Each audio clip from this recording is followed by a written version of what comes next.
Students, आज की हमारी क्लास है solution of linear equation in two variables. Solution of linear equation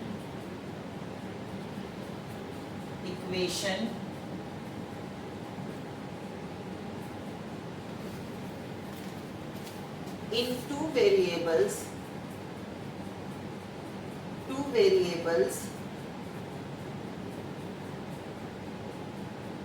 last class में हमने सीखा था सब्स्टिट्यूशन मेथड, बट इस क्लास में हम कर रहे हैं एलिमिनेशन मेथड। एलिमिनेशन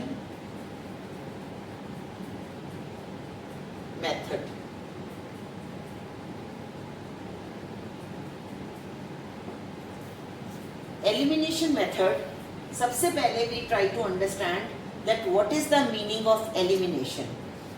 एलिमिनेशन मतलब होता है किसी भी चीज को खत्म कर देना। एलिमिनेशन मतलब है किसी भी चीज को खत्म कर देना। जब भी कभी हमें मान लीजिए हमें 4x मान लीजिए दिया हो, हम चाहते हैं कि ये पूरा खत्म हो जाए, तो खत्म हो जाए तो इसका मतलब इसमें से कुछ सब्ट्रैक्ट करना पड़ेगा। हमने 4x में से क्या सब्ट्रैक्ट किया? 4x, तो ये क्या बन जाएगा? 0। अगर मान लीजिए हमारे पास है 2p, हमने एलिमिनेट करना है। मैंने यहाँ पे ये तो लिख दिया और ये यहाँ पे p। यहाँ पे मैं क्या लिखूंगी कि ये 2p में यहाँ पे फिल इन द ब्लैंक्स लगाया मैंने, ठीक है, फिल इन द ब्लैंक्स लगाया है। तो मैंने यहाँ पे क्या लिखूंगी कि ये 0 बन जाए, इसका मतलब 2 लिखूंगी तो 2p minus 2p is equal to क्या बन जाता है? 0। मान लीजिए मैं लिखती हूँ 4/7x माइनस, मान लीजिए यहाँ मैंने 4/7 लिखा, तो अब मैं यहाँ पे क्या लिखूंगी कि ये टोटल 0 बन जाए? दैट इज यहाँ पे x लिखना पड़ेगा इज इक्वल टू 0। इसका मतलब मैं जब इसकी अलजेब्रिक आइडेंटिटीज को ऐड करूंगी तो दोनों मिला के क्या बन जाते हैं? 0। सो इसका मतलब ये पूरा जो नंबर था 4x एलिमिनेट हो गया। एलिमिनेट होने का मतलब खत्म हो गया। 2p एलिमिनेट हो गया, 4/7x आप एलिमिनेट हो गया। ये तो समझ आया हमें एलिमिनेशन का मतलब क्या है। अब इसको हम linear equation in two variable solve करने के लिए कैसे यूज करते हैं? Let's take one example. Example से हमारा बहुत इजी काम हो जाता है। हमारे पास इक्वेशन है 2x + 3y = 7, फर्स्ट इक्वेशन ली हमने, and 3x + 5y = 11। This is the first equation, this is the second equation. अब हमें या तो इनमें से x एलिमिनेट करना है या y एलिमिनेट करना है। अगर मैं x एलिमिनेट करना चाहती हूँ तो इन दोनों के कोफिशिएंट्स तो इक्वल होने चाहिए। जैसे x का कोफिशिएंट यहाँ पे 4 था, यहाँ पे भी 4 है, तो दोनों के कोफिशिएंट्स इक्वल होने चाहिए। तो कोफिशिएंट्स तो अलग अलग हैं दोनों के। मान लीजिए मैंने x ही सोचा कि एलिमिनेट करना है, तो मैं क्या करूँगी? दोनों के कोफिशिएंट्स इक्वल करने के लिए ऊपर वाली पूरी इक्वेशन को 3 से मल्टीप्लाई करती हूँ, नीचे वाली पूरी इक्वेशन को किससे मल्टीप्लाई करती हूँ? 2 से मल्टीप्लाई करती हूँ। तो मैंने हम क्या किया? फर्स्ट इक्वेशन को 3 से मल्टीप्लाई किया, नीचे वाली इक्वेशन को 2 से मल्टीप्लाई किया। हमारे पास क्या आ गया? 3 × 2 6x + 9y = 21। दूसरा क्या है?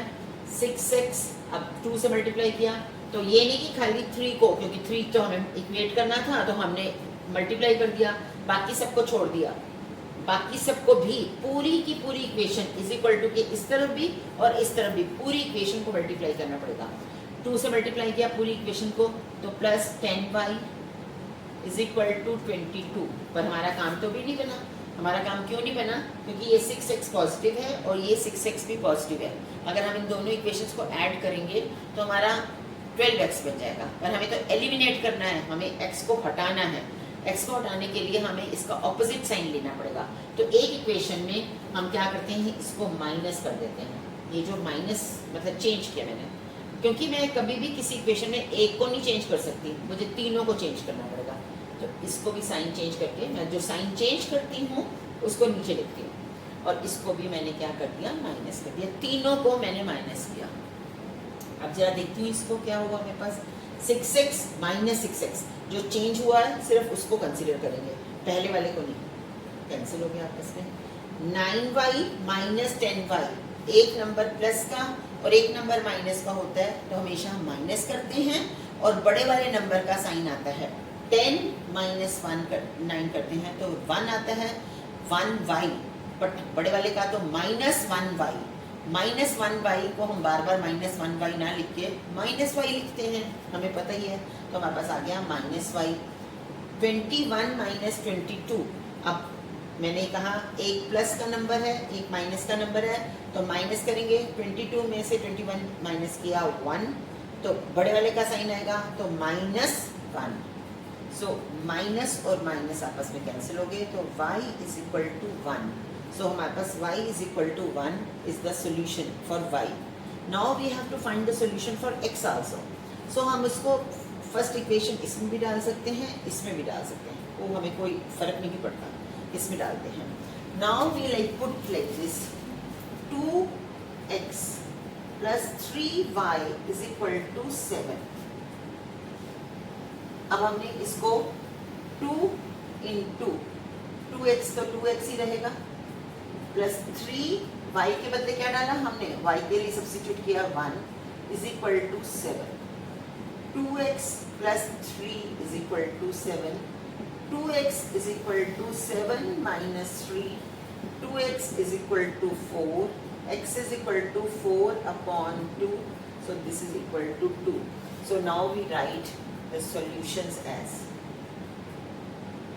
x is equal to 2, y is equal to 1.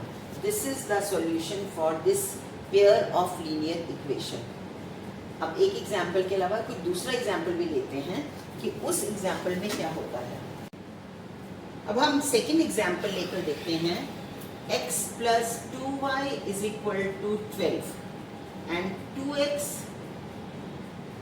Minus 2y is equal to 6। This is the first equation, this is the second equation. अब हमने इसको इक्वेट करना है। देखिए अब इसमें इक्वेट करने के लिए अगर हम y एलिमिनेट करना चाहते हैं तो y के कोफिशिएंट्स तो पहले से ही इक्वल हैं, इसमें हमें मल्टीप्लिकेशन करने की ज़रूरत ही नहीं है। तो हमें क्या करेंगे, जब मल्टीप्लिकेशन करने की ज़रूरत नहीं है तो हम दोनों इक्वेशंस को इस तरह से सॉल्व कर सकते हैं। और अब हमें साइन चेंज करने की भी ज़रूरत नहीं है क्योंकि इसका साइन प्लस है और इसका साइन क्या है माइनस, तो हमने 2y माइनस 2y कैंसिल कर दिया। तो हमारे पास क्या आ गया, x प्लस 2x कितना आ गया 3x, 12 plus 6 is equal to क्या आ गया 8, x is equal to 18, x is equal to 18 upon 3 is equal to 6, x is equal to हमारे पास क्या आ गया 6, x is equal to 6.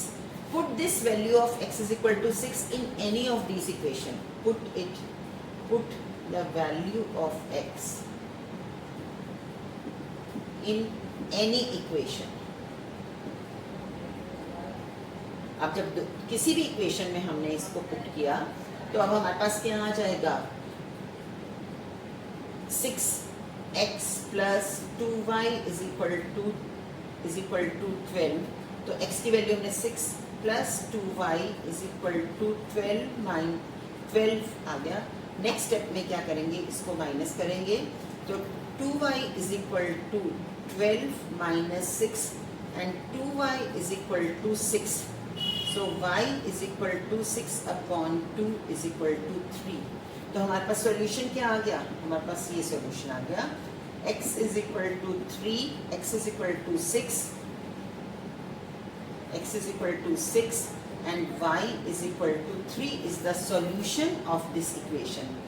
But इसी इक्वेशन को मैं एक x इक्वेट करके भी दिखाती हूँ आपको कि हम कोई भी मेथड यूज करें, किसी को भी एलिमिनेट करें, आंसर सेम आते हैं। This is just for your information. अगर मान लीजिए मैं करती हूँ इसको x plus 2y is equal to 12 और दूसरा है हमारे पास 2x minus 2y is equal to 6। अब इस केस में हम क्या कर रहे हैं, इसको ऊपर वाले को स्टूडेंट्स अगर 2 से मल्टीप्लाई कर देते हैं तो x के कोफिशिएंट्स इक्वल हो जाएंगे। तो पहली इक्वेशन हमारी बन गई 2x plus 4y is equal to 24। दूसरी इक्वेशन है 2x minus 2y is equal to 6। अब क्योंकि इनके एक दोनों ही प्लस के हैं तो एक के साइन चेंज करने पड़ेंगे। इसका साइन चेंज किया माइनस, इसका साइन किया प्लस, इसका साइन किया माइनस, तीनों के साइन चेंज होंगे। ये नहीं कि एक का साइन चेंज कर दीजिए, तीनों के हमेशा साइन चेंज होंगे।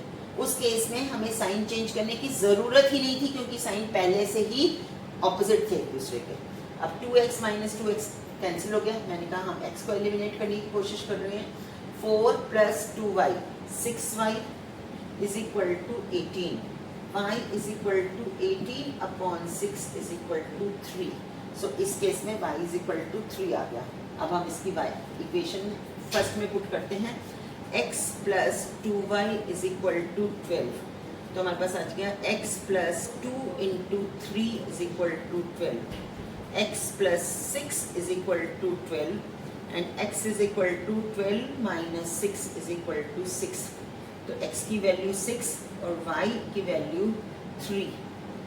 दोनों मेथड से मैंने सॉल्व किया तो दोनों मेथड से सेम ही आंसर आना चाहिए क्योंकि ये इक्वेशन यूनिक इनका सॉल्यूशन है। तो एक ही सॉल्यूशन होगा, किसी भी मेथड से आप इसको सॉल्व करें। इनफैक्ट अगर इसको सब्स्टिट्यूशन मेथड से भी आप सॉल्व करते हैं तो सॉल्यूशन सेम होगा। कभी कभी स्टूडेंट्स कंफ्यूज होते हैं, मैडम मैंने तो ये मेथड यूज़ किया था, मेरा डिफरेंट आंसर आ रहा है। ऐसा हो ही नहीं सकता कि उसका एक यूनिक सॉल्यूशन है, वो किसी भी मेथड से आप यूज़ करेंगे वही आएगा। अब इसका एक असाइनमेंट अगर आप कर लेंगे तो आपको बिल्कुल क्लैरिटी आ जाएगी। सो असाइनमेंट में फर्स्ट क्वेश्चन है हमारे पास 2x plus y is equal to 7 and 3x plus 2y is equal to 13. This is the first question and the second question is 2x minus 2y is equal to minus 2 and second equation is x plus 2y is equal to 10. So these two questions if you do, आपको ये elimination method की बिल्कुल clarity आ जाएगी। इसमें सिर्फ variables को equate करना होता है और फिर उनको सब्ट्रैक्ट करके ज़ीरो लाना होता है, उसको एलिमिनेट, एक वेरिएबल को एलिमिनेट कर देना होता है, ख़त्म कर देना होता है। Thank you.